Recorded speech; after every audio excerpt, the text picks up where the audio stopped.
Gente, tô aqui com a Jana. Vocês conhecem a Jana? Se vocês não conhecem, vocês já estão errados, porque vocês precisam conhecer a Jana. Porque ela é um ser maravilhoso. Ela tem vídeos maravilhosos. Tem pause agora para conhecer a Jana. Ou depois. Pode ser depois também. Pode ser depois. Pode. Estamos com a Jana, maravilhosa, que é uma criatura maravilhosa. Vamos falar de linguagem. Vamos falar de linguagem. Achei que o Bob Ergo, assim, me sugeriu um tema que achei bacana. Embora a minha memória seja ruim, portanto, detalhes não lembrarei, por exemplo, do filme.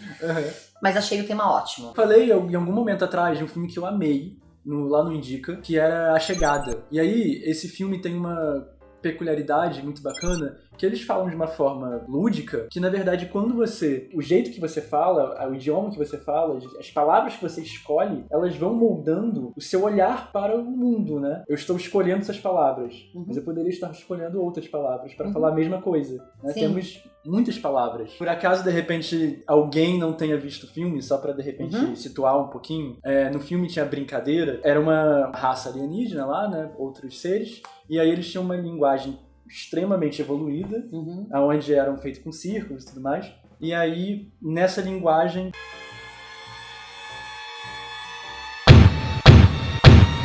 não tinha, por exemplo, passado, presente e futuro. Era tudo meio que um tempo só. E aí, a partir disso, quando a pessoa ela conseguia aprender essa linguagem, ela conseguia entender que, na verdade, passado, presente e futuro é uma coisa que a gente decidiu catalogar, construiu, porque a gente construiu. E aí, se você entende que numa outra língua que não existe isso passa a também não existir. O grande barato do filme, dando spoiler aqui do filme, né, estragando o filme caso você não tenha visto o filme, desculpa. A moça lá, que trabalhava com linguística, conseguia salvar a humanidade porque ela conseguia estar, na verdade, no passado, no presente e no futuro, ao mesmo tempo. Esse é o grande chão do filme. E, cara, isso é muito sensacional, né? Tipo, se você aprende uma outra língua, não tem um tempo verbal, se não tem alguma coisa, né, que você tá habituado, você, de repente, passa a se questionar e ver, pô, peraí, não precisa ser assim. Sim. Pode ser assado. É aquele lance de ponto de vista, né? Não necessariamente aquilo que eu tava habituado é a razão, tipo, a verdade. Isso. Sabe? E como é que é isso no nosso dia a dia e como é que isso muda, né? Eu acho isso muito interessante, cara. Também acho, assim, no filme, eu lembro que até uma professora minha da faculdade, caso vocês não sabem, eu estudei linguística. E a linguística é a ciência da linguagem. Então tá todo mundo tentando entender, quem faz linguística, quem pesquisa linguística, de diferentes maneiras como é que a linguagem funciona. Desde o sujeito a criança quando começa a falar, como é que ela começa a falar, ou quando a pessoa perde a fala, a produção de fala, o entendimento de fala, enfim, tudo que está relacionado à linguagem. Tem uma tribo indígena que tem uma língua que nunca foi catalogada, eu quero entender como essa língua funciona, bom, enfim, é isso. E aí no filme A Chegada tem um pouco dessa coisa da descoberta de uma nova língua que é de um grupo de pessoas, de um grupo de seres que vem de outro lugar, né? E aí eu me lembro de uma professora compartilhando um texto que falava justamente, nossa, que interessante porque trouxeram lá a profissão do linguista pro centro desse filme, e nós linguistas, que não somos assim tão conhecidos, ficamos todos orgulhosos com isso. Mas eu acho que o que você falou, essa questão da maneira como a linguagem molda o mundo da gente, muito, muito interessante. Na linguística se fala disso em algumas vertentes, né, teóricas, sobre a maneira como a linguagem molda mesmo como a gente enxerga o mundo, né? Porque, por exemplo, essa cadeira chama cadeira, mas por que ela chama cadeira? Não existe uma razão lógica para ela se chamar cadeira, né? Quando você juntou o C, o A, o D, o E, o R e o A, não surgiu a palavra cadeira, mas não tem uma razão lógica para essa junção específica, né? E isso determina um pouco como a gente vai pensando, estruturando os espaços, né? Porque você delimita. Então, quando você olha, você não vê uma massa amorfa. Você vê uma cadeira e aí você vai ver uma estante, você vê a televisão. Tudo isso vai categorizando o mundo, né? Essas palavras que a gente usa, elas categorizam mesmo o mundo da gente, né? Eu acho que um exemplo bem famoso é o exemplo da saudade. Quando as pessoas falam, é porque a saudade é uma palavra que não tem em todas as línguas, então, portanto, as pessoas não sentem saudade. Não é que as pessoas não sintam saudade, né? Mas é ótimo. A maneira como a gente vai expressar a saudade vai ser diferente. Em cada língua, de cada forma, de cada jeito. Porque, inclusive, você não vai dizer, eu sinto saudade de você se a língua não tem essa palavra, por exemplo, né? Você vai usar um genérico. E é possível que, então, as pessoas sintam isso de uma forma diferente, mas a gente não tem como medir, né? Se a gente pega esse exemplo do filme mesmo e traz pra nossa realidade, se você pensar uma língua como o inglês, que as pessoas têm uma puta dificuldade pra aprender o tal do present perfect, past perfect, né? O passado perfeito, presente perfeito. Um sujeito que em inglês usa o present perfect e o past perfect, ele tá construindo a narrativa sobre o tempo de uma maneira que a gente não necessariamente vai ter a mesma percepção. Isso não impede que a gente se entenda, mas...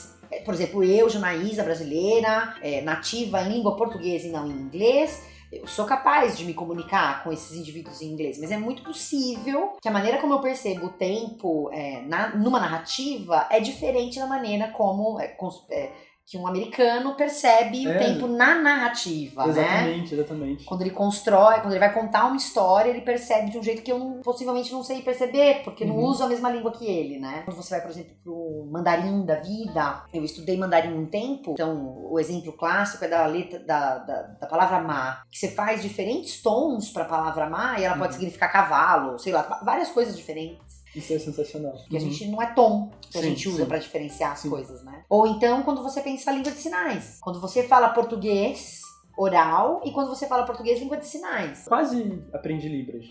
Eu acabei desistindo. Mas eu quase aprendi. E aí a minha vontade de aprender Libras era nesse lugar, do tipo, como é que deve ser entender o mundo através disso, através da linguagem, porque é corpo. E é uma coisa completamente diferente, cara.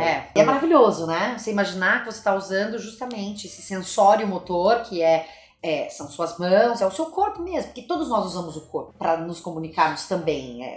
A linguagem não é só aquilo que a gente fala, mas é como a gente fala. E esse como tem os olhos, tem a face, tem as mãos, tem o corpo inteiro. Na verdade, sempre quando a gente fala, a gente tá... Acabei de fazer aqui, né? Sempre quando a gente fala, a gente tá usando, né? Mas no caso da Libras é ainda mais forte porque o alfabeto tá aqui, as palavras estão aqui, né? Não adianta você fazer assim, dá um tempo achando que a pessoa vai te entender. Se a palavra não é representada por esse sinal, a pessoa não vai te entender. Você tá ali tentando fazer uma coisa, a pessoa não vai entender. Todo mundo conversa consigo próprio, né? Temos uma conversa, né? Ali diariamente, né? Estamos conversando com a gente, né? Às vezes temos mais uma voz. Quando a gente conversa com a gente escolhe palavras. Qual palavra que a gente escolhe, sabe? Porque eu acho que isso faz uma diferença, cara, enorme. Tanto assim de autoestima, sabe? De você não estar se boicotando.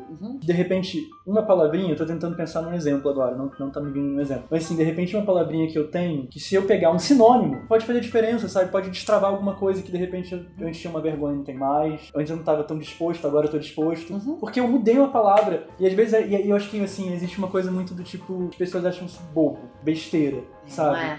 Não é, cara, sabe? Tipo, é palavra, que diferença faz isso?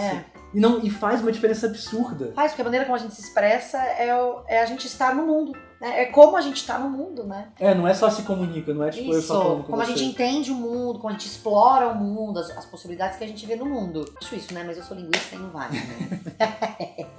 Cara, mas eu adorei. Eu amei. Que bom, eu também. Queria mais, queria conversar mais, sei lá, uma hora com você. Podemos.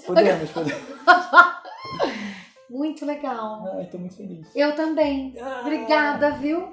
Muito obrigada pelo convite. É uma alegria pra mim. O Balbergo veio aqui pra São Paulo e fez contato comigo. Tô muito feliz. Eu tô muito feliz. Muito legal. Nos vemos então. Até a próxima. Beijo, gente. Tchau, gente.